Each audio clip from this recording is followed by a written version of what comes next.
He didn't care that Ruto had murdered hundreds of Gen Zs after the protest, during the protest, and in days after that has perpetrated a systematic abduction of young people, disappeared them, tortured them, and continues to kill many of them. Raila didn't care about that. Raila didn't care about the real grievance that led to the Gen Z revolution. The fact that the Gen Zs, more than 65% of them, highly qualified, young with a lot of energy and vision, are unemployed. And there are no reasonable prospects that they will get employment this year, next year, the year after, 10 years from now. That is not in the plan of these power barons, the bandits in Nairobi. And the Gen Zs could see that and said, look, we own the country. Kenya does not belong to William Ruto. Kenya belongs to 56, 60 million Kenyans, 65% of whom are Gen Zs or younger.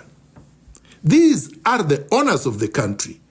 These are the people that the future belongs to, not the renegades, not the old people that have looted and are going to die in a few years anyway. But no, Raila did not stand with the Gen Zs. Raila did not stand with the future. Raila stood with his stomach. Raila stood with his greed.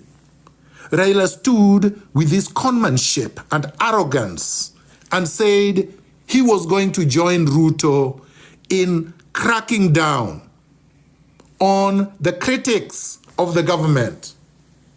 That's point number 3.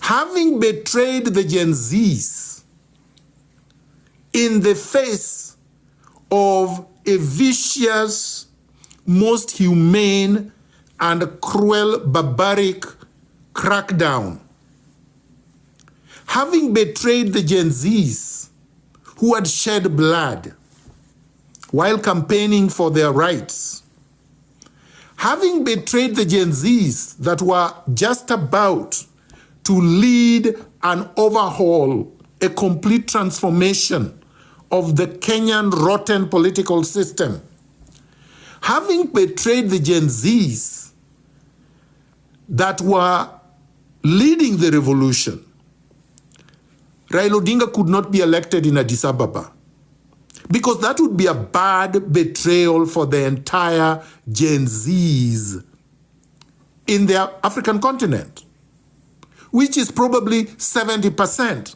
of the population of the African continent, billions of people. The African Union is supposed to be the body that symbolizes, that epitomizes the unity, even if it is rhetorical unity of the African continent, of the African people. And that unity is supposed to be unity of purpose. It's supposed to be unity of a vision for a freer, a more prosperous, a liberated African continent. It's supposed to be a unity of values or in values. Values of freedom, values of liberation, values of prosperity, values of love, values of everything good. It cannot be values of theft, values of looting, values of plutocracy, values of tyranny, values of barbarism, values of retrogression, values of primitivity, values of torture, values of abduction, which is what Ruto symbolizes in Africa today.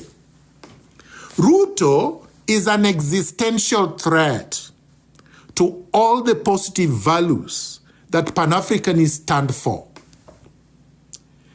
Raila Odinga is Ruto's chief facilitator in Kenya, in the African region. If you want to understand how Raila Odinga is so corrupt and a conman, look at even the way that he relates to the regional leaders of Africa. Take the DRC. Raila Odinga was supposed to be the greatest friend for Felix Tshisekedi, who is the president of DRC Congo. He wanted, and he was actually doing smuggling of Congo's minerals, gold, diamonds. Raila Odinga is a multi-billionaire, okay, in dollar terms, because of corruption, because of smuggling, because of money laundering, because of plutocracy that he has been engaging in. So he's a friend of Tshisekedi. Tshisekedi has visited him, even at home in Karen. But in the recent past, Raila Odinga has been supporting Kagame, who is being backed by the Western imperialists to destabilize Congo so that they can continue to loot Congo's minerals. So you can see that he doesn't care about friendship. He doesn't care about the fact that the Congolese have been suffering for the last 60 years. He doesn't care that the West don't really give a damn about Africa. Trump doesn't give a damn about Africa. And all the Western leaders don't give a damn about Africa. They care about how much they can extract from the African continent.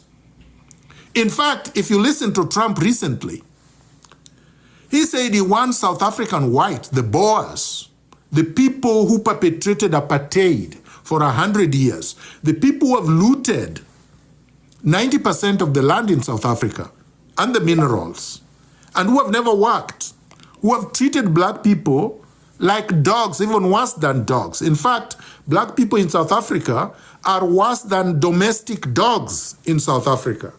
The South African domestic dogs, the dogs in South Africa belonging to white people, are fed better, are housed better, are treated better, and are considered higher in terms of hierarchy than the African black South African. Trump said he wants to give a free, although he's saying everybody should leave the United States who came to the United States illegally, the only group of people that he would allow, without even requiring them to apply for a visa, is a South African Boer, a South African white. Which means that to Trump, black people are not human beings. Anybody other than white person is not a human being. And he said, white South Africans will be able to come to the United States without a requirement of a visa. But all the Africans that are in the United States who should be given a visa because they immigrated there, they're contributing to the economy of the United States. And by the way, 90% of the people working jobs that are building and have built the economy of the United States are people of color, Africans. The United States became rich because of slave labor, African slave labor, free labor.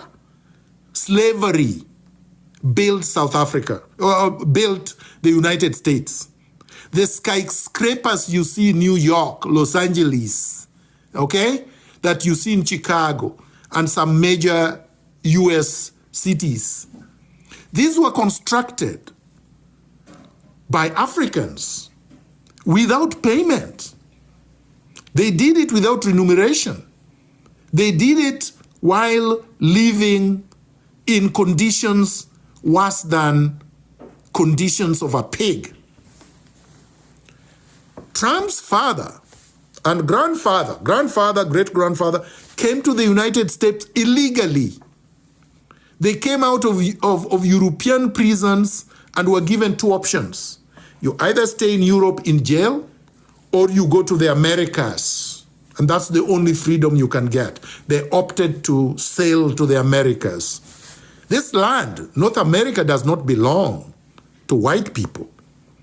It belongs to indigenous Indians, the so-called First Nations.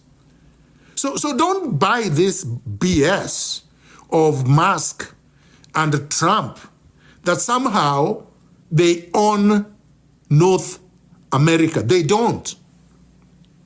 They don't have more rights to North America than Africans. So if they can claim North America, Africans have the right to claim North America because they built it, okay, with their blood. So I was talking about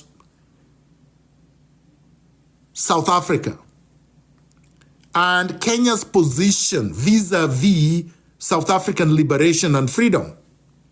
During the struggle for apartheid, Kenya supported the white supremacist apartheid system in South Africa. Kenya did not contribute 1 cent towards the South African struggle. Kenya gave refuge to South African Boers, the whites who are oppressing South African blacks in South Africa. Kenya did not join Tanzania to train, to give logistical and material support and military support like the frontline nations, countries like Zambia, Zimbabwe, and after Mozambique became independent, Mozambique, Angola. No, Kenya did not participate in that. Kenya undermined and subverted the liberation struggle in South Africa. And don't think South Africans have forgotten that.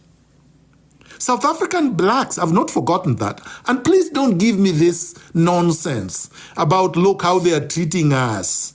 They call you makwerekwere in South Africa. So why do you need to go to South Africa to be called makwerekwere when you can stay in your own country and build it? You don't have to go to South Africa. You don't have to go to the US. You don't have to go anywhere. We can build our country and make it more prosperous than South Africa. And South Africans who are calling you makwerekwere are just as illiterate and retrogressive like Raila Odinga or William Ruto, because they also do not like other Africans.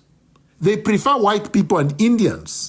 Ya, asante sana. Huyo ni Daktari Miguna akijaribu tu kusema kwamba Raila angeweza kushinda kiti cha AU baada ya kuwasaliti wa Kenya sana sana majenzi wakati walipokuwa wanaenda kumngoa Rais William Samoei Ruto kwenye mamlaka. So ameweza tu kumkejeli na kuongea mambo mingi tu ambayo umeweza kuyasikia hapo kwenye hiyo video. So sijui una maoni gani kuhusiana na alichosema Daktari Miguna. Kama uko na maoni niachie hapo kwenye comment section. Kama hujasubscribe na kuomba uweze kusubscribe, finya notification bell ndio wakati wote tunapata habari kama hii unakuwa mtu wa kwanza kuipata. Hadi wakati mwingine, nakutakia mchana mwema.